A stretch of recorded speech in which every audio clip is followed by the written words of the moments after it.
Good morning, students. Welcome back. This is Digvijay Singh. We are studying physics from 10th standard, 10th SSC. So आज हम लोग आपके text book का page number 5 देखेंगे. This is actually it's like a derivation जिसका main topic दिया हुआ है इन्होंने, यूनिफॉर्म सर्कुलर मोशन और मैग्नीट्यूड ऑफ सेंट्रीपिटल फोर्स. और इसको लास्ट में इन्होंने समझाया हुआ है, एक टर्म दिया हुआ है इन्वर्स स्क्वायर लॉ. तो इस चीज़ को आज हम देखेंगे, ठीक है.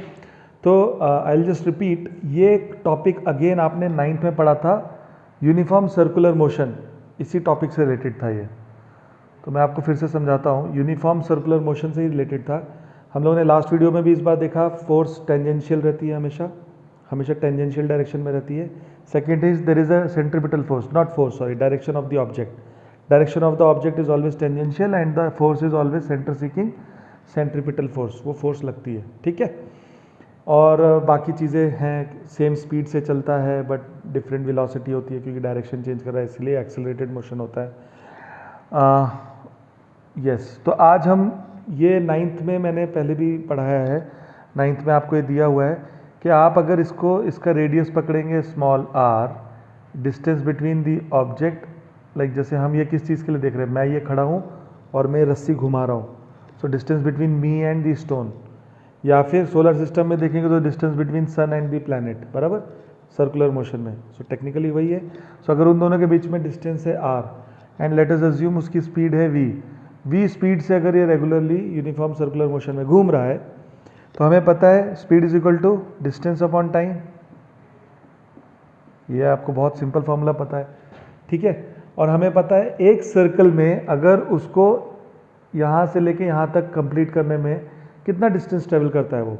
So perimeter of a circle, मतलब यूनिफॉर्म स्पीड में ले, perimeter of the circle 2πr, और टाइम, अगर एक पूरा सर्कल घूमने में उसको कितना टाइम लगता है, उसी को तो बोलते हैं टाइम पीरियड ऑफ रिवोल्यूशन. सन के अराउंड एक पूरा चक्कर लगाना या एक पूरा राउंड मारने को ही तो टाइम पीरियड ऑफ रिवोल्यूशन बोलते हैं, तो t, ठीक है. तो ये एक हमारा फिजिक्स में बोलते हैं, इसको हम लोग एक सेक्शन 1 बना देते हैं. ये डेरिवेशन है, आपको मैं डिराइव करके दिखाऊंगा कुछ एक पर्टिकुलर पॉइंट तक कि क्या दिखाना चाहते हैं हम लोग. अब वो क्लिक कर रहा है.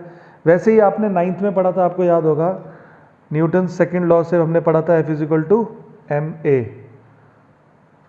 Force is directly proportional to the rate of change of momentum, और उसमें मास था. So F is equal to P2 minus P1 by t. याद है पुराना सब 9th का, directly proportional to P2 minus P1 by t. Finally वो हो जाता है F is equal to ma, ठीक है. So F is equal to ma आता है, ये आपको शायद याद होगा. तो अब इसमें ये जो फोर्स है यूनिफॉर्म सर्कुलर मोशन में, ये फोर्स तो बन गई सेंट्रीपिटल फोर्स, बराबर है. सपोज C से मैं दिखा रहा हूँ centripetal force. Mass of the object, ये तो m ही रहेगा, mass of the object m ही रहेगा. अब ये जो एक्सेलरेशन है ये यूनिफॉर्म सर्कुलर मोशन का एक्सेलरेशन है. तो एक्सेलरेशन का इन्होंने डेफिनेशन फॉर्मूला दिया हुआ है, इट इज़ v²/r. ये एक्सेलरेशन इन्होंने निकाल के रखा हुआ है फॉर्मूला, ये आपको याद करना पड़ेगा. v²/r, v क्या है, ये जो यूनिफॉर्म सर्कुलर स्पीड से घूम रहा है उसका v अगर है तो v²/r, ठीक है. तो अगर अब हम इस वैल्यू को यहाँ पे डालेंगे तो ये बन जाएगा mv²/r. इसको यहाँ डालूंगा तो ma होता है, mv²/r बन जाएगा. सो पॉइंट है कि सेंट्रीपिटल फोर्स का फॉर्मूला है mv²/r. ये आपको याद होना चाहिए, ठीक है. mv²/r जनरली आपके बोर्ड एग्जाम्स में पूछते नहीं है ज़्यादा, ना ही ज़्यादा न्यूमेरिकल बेस्ड रहता है, बट क्योंकि बुक में दिया है, टेक्स्ट बुक में है, सिलेबस में है, तो आपको आना चाहिए. End of course for foundational courses आपको अगर नॉलेज बेस्ड है तो ये ज़रूर आना चाहिए क्योंकि आगे इसका बहुत ज़्यादा यूज़ है 11th-12th में. So centripetal force F is given by mv²/r, ठीक है. यहाँ तक हम लोग क्लियर हैं. अब मैं इस v की वैल्यू ये वाली डाल देता हूँ. सो ये फोर्स में आई एम यूजिंग इक्वेशन 1 और इसमें v की वैल्यू डाल देता हूँ. आपको ये दिख रहा है यहाँ पे, यस. तो ये क्या बन जाएगा, m 2πr divided by t का whole square and divided by r. Clear, यहाँ तक कोई दिक्कत?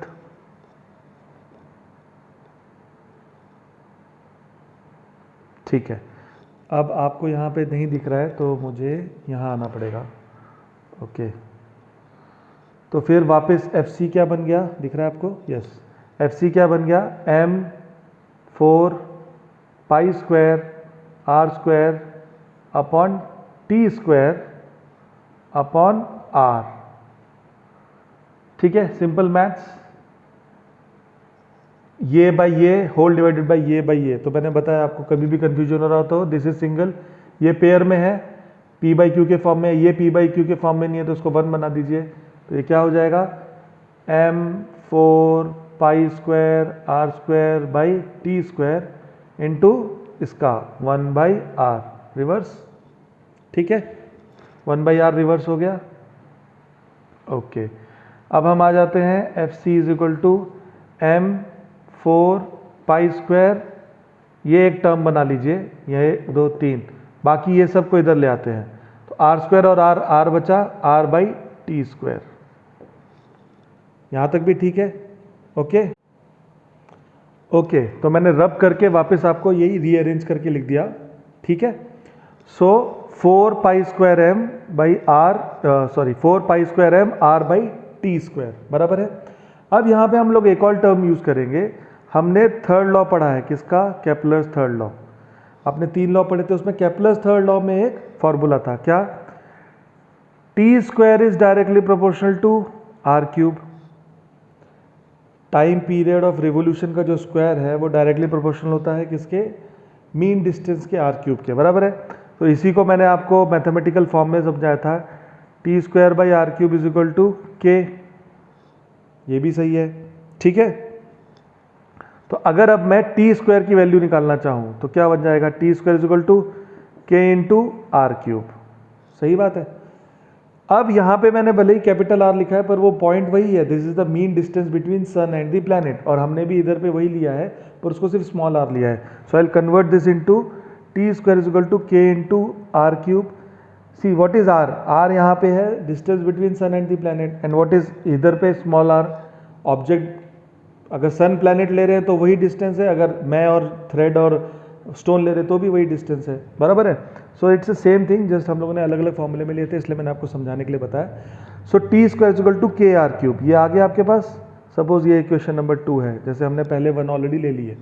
अब इस टी स्क्वायर की वैल्यू को आप यहाँ पे डाल दीजिए। क्लिक कर रहा है आपको? तो ऐसे डेरिवेशंस होती हैं। तो फिर अब आपका ये नया इक्वेशन बन जाएगा, F c will become 4 pi square m, r का आर रहेगा और टी स्क्वायर की जगह क्या बन जाएगा? के आर क्यूब। इसका मतलब एफ सी आपके लिए बन गया 4 पाई स्क्वायर एम, आर से आर कट गया तो क्या बचेगा? 1 बाई के आर स्क्वायर। क्लिक कर रहा है आपको? Now if you rearrange this thing, so centripetal force, मैं थोड़ा सा इधर लिखता हूं, centripetal force F c will become 4 pi square m by k, ये सब अगर एक टर्म बन जाए तो यहां पे बन जाएगा 1 बाई आर स्क्वायर। क्लिक कर रहा है आपको? 1 by r square.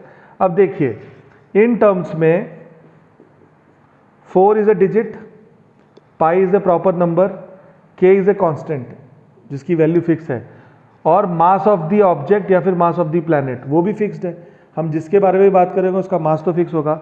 So basically this whole term is a constant. ये कुछ एक मैथमेटिकल वैल्यू ही आएगी ना, भले ही वो नंबर मुझे अभी नहीं पता, but it will be something, कुछ एक वैल्यू आएगी। 4 भी एक नंबर है, पाई भी एक नंबर है, मास भी एक नंबर है और के भी एक नंबर है।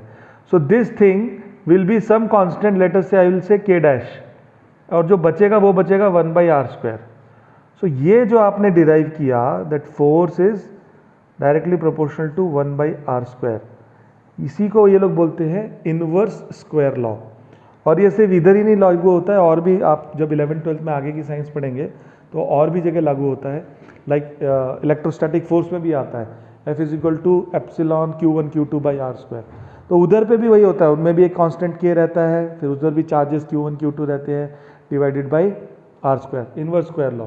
अच्छा, अब इसका मैथमेटिकल मतलब क्या है? यहाँ तक हमारी वो डेरिवेशन हो गई है। अब इसका मतलब क्या है आप समझिए। इसका मतलब ये है,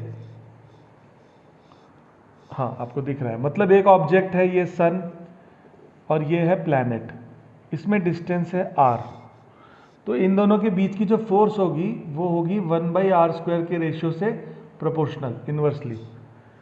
अब अगर मैं इस नंबर को एक नंबर दूं, सपोज मैं इसका डिस्टेंस को डबल कर दूं, मतलब अब सन हो गया इधर और प्लैनेट हो गया इधर, तो डिस्टेंस कितना हो गया 2r। तो इसका मतलब जो मेरी नई फोर्स आएगी वो क्या होगी 1 ओरिजिनल डिस्टेंस का स्क्वायर, मतलब ये बन जाएगा 2r का स्क्वायर, मतलब ये यहाँ पे हो जाएगा 1/4r²। मतलब अगर ये फोर्स 1 थी और मैं इस फोर्स को 2 बोलूँ तो मेरा F2 जो होगा वो 1/4 ऑफ F1 होगा। आपको क्लिक कर रहा है? ये फोर्स बहुत कम होती जाएगी। ये वही पॉइंट है जो हमने पहले पढ़ा था, जितना ज़्यादा डिस्टेंस बढ़ते जाएगा उतना ग्रेविटेशनल फोर्स कम होते जाएगी। और किस रेशियो में कम होगी? 1/r² के रेशियो में। मतलब अगर अभी आपका डिस्टेंस 3 टाइम्स हो जाए, ये 3r हो जाए, तो आपकी फोर्स कितनी कम हो जाएगी? 1/3 का स्क्वायर, 9। अगर डिस्टेंस 4 टाइम्स बढ़ जाए तो फोर्स कितनी कम हो जाएगी? 1/16। अगर ये डिस्टेंस 5 टाइम्स हो जाए तो आपकी फोर्स कितनी कम हो जाएगी? 1/5², 25। मतलब अगर पहले अगर फोर्स थी 100 न्यूटन, बाद में बन जाएगी 100/25, 4 न्यूटन। अगर आपका पहले फोर्स थी 100 न्यूटन और आपने उसको ट्रिपल डिस्टेंस कर दिया तो कितनी बन जाएगी? 100/9।